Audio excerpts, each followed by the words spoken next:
Lockdown के दौरान। आशा करता हूँ कि आप अच्छे होंगे।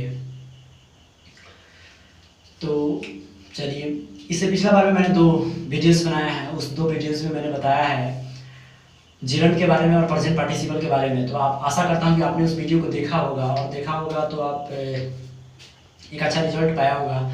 इससे पिछला वीडियो में मैंने जिरंड पढ़ाया है और प्रेजेंट पार्टिसिपल पढ़ाया है।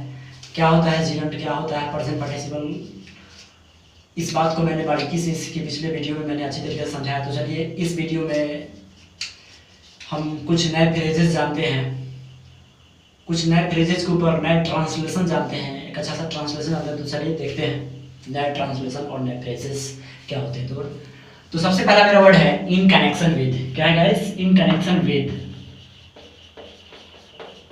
इन कनेक्शन विद, ये डबल कलर हो गया है, कलर थोड़ा क्रिसमस हो गया है। इन कनेक्शन विद, सबसे पहला मेरा वर्ड है in connection with.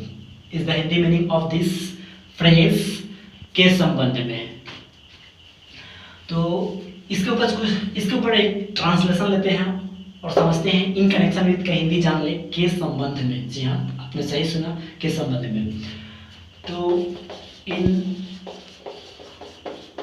Connection with theft, theft means चोरी, THEFT। In connection with theft means चोरी के संबंध में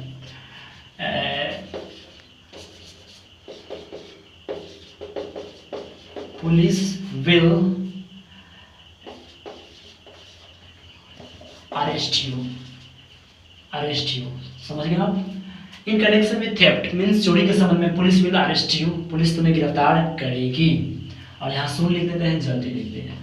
सुन मीन्स जल्दी। आपकी जगह यहाँ सही नहीं लिख पा रहा हूँ मैं। In connection with theft police will arrest you soon, police तुम्हें जल्दी गिरफ्तार करेगी।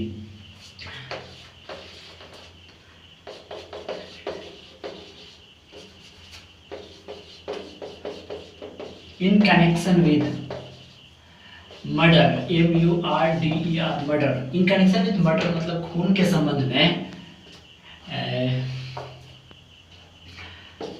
You will be arrested bye UP police. In connection murder, in connection with murder, murder के संबंध में you will be arrested bye UP police, तुम्हें UP police के द्वारा गिरफ्तार किया जाएगा। मुझे गिरफ्तार किया जाएगा, आई विल बी अरेस्टेड। तुम्हें गिरफ्तार किया जाएगा, you will be arrested. Sita को गिरफ्तार किया जाएगा, सीता विल बी अरेस्टेड। तो इस तरह से in connection with murder, murder के संबंध में यू विल बी अरेस्टेड, तुम्हें गिरफ्तार किया जाएगा। अब देखो, in connection with molestation, MOLESTATION, molestation. Molestation means छेड़छाड़। और छेड़छाड़ करना होता तो प्रेपोजिशन के बाद जब भी वर्ब लिखा जाता है तो उसमें ING ऐड किया जाता है। तो मैं आपसे बता दूं, यहाँ एक वर्ड होता है MOLEST, molest. Molest is the Hindi meaning of this word, छेड़छाड़ करना। यदि होता छेड़छाड़ करने के संबंध में इन कनेक्शन विथ मोलेस्टिंग, लेकिन ऐसी बात नहीं बताया है मैंने। इन छेड़छाड़ मैंने बताया है छेड़छाड़ के संबंध में। तो इन कनेक्शन विथ मोलेस्टेशन, छेड़छाड़ के संबंध में श्याम को पूरी तरह से पीटा गया, श्याम पीटा गया। Shyam was beaten, beaten means पीटा गया, बैडली, पूरी तरह से, बैडली। तो चलिए, आपने इसके ऊपर 1 2 3 ट्रांसलेशन जाना। अब इसके बाद एक और वर्ड जानते हैं।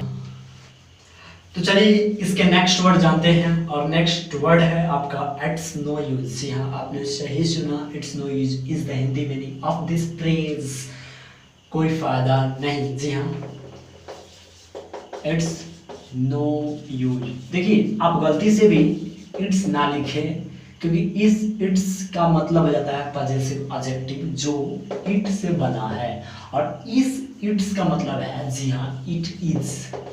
तो आप इसे लिखेंगे तो ये गलत हो जाए। जिस तरह से माई होते हैं, आवर होते हैं, योर होते हैं, हिज होते हैं, हर होते हैं, देर होते हैं, उसी तरह से ये इट्स हुआ, तो यहाँ इसका कोई जिक्र नहीं है। जी हाँ, यहाँ इसका कोई जिक्र नहीं है, तो आप इन चीज़ों का जिक्र ना करें। तो हम इसको मिटा देते हैं, मिटाने के लिए तो उठाना पड़े। इसको क्लियर कर दिया है, नया सीखते हैं। तो it's no is the Hindi meaning, कोई फ़ायदा नहीं। तो नया ट्रांसलेशन सीखते हैं। और देखिए, इसके बाद जो भी वर्ड्स आएंगे, जो भी वर्ब आएंगे, उसमें आप आईएनजी डेफिनेटली यूज करेंगे।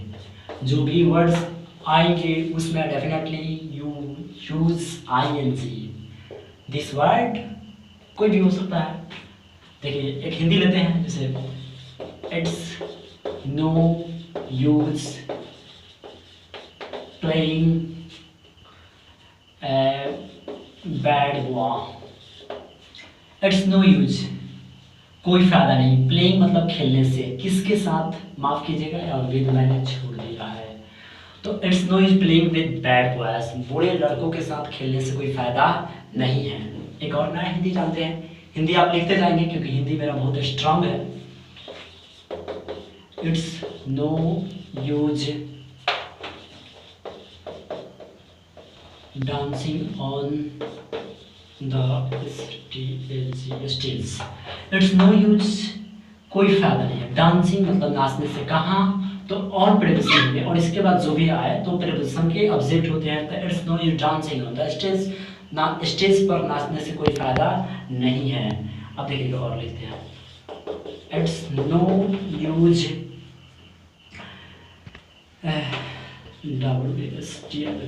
माफ कीजिएगा, it's no living in this room. It's no use, कोई फायदा नहीं। लिविंग मतलब रहने से, कहाँ, तो ये प्रीपोजिशन हो गया। में, इन मीन्स में, कहाँ में, तो इस कमरा में। It's no use living in this room, इस कमरा में रहने से कोई फायदा नहीं है। तो चलिए अब और लेते हैं। इट्स नो यूज, कोई फायदा नहीं है। Writing, WRITING, writing. It's no use writing, लिखने से कोई फायदा नहीं है। किससे लिखने से फायदा, लाल कलर से। तो ले लेते हैं, विद अ रेड पेन, लाल कलम से लिखने से कोई फायदा नहीं है। कहाँ, तो एक प्लेस भी ले लेते हैं, in the examination hall. EXAMINATION, examination HALL hall. तो it's no use writing with red pen, कोई फायदा नहीं है। क्या करने से हो, तो लिखने से। किससे, तो विद लगा दिया, लाल कलम से विद रेड पेन, ब्लू पे कलम से तो विद ब्लू पेन, जो भी है उसका आप नाम ले लेंगे। In the examination hall means परीक्षा भवन में। It's no use writing with red pen in the examination hall, परीक्षा भवन में लाल कलम से लिखने का कोई फायदा नहीं है। और यही तो सही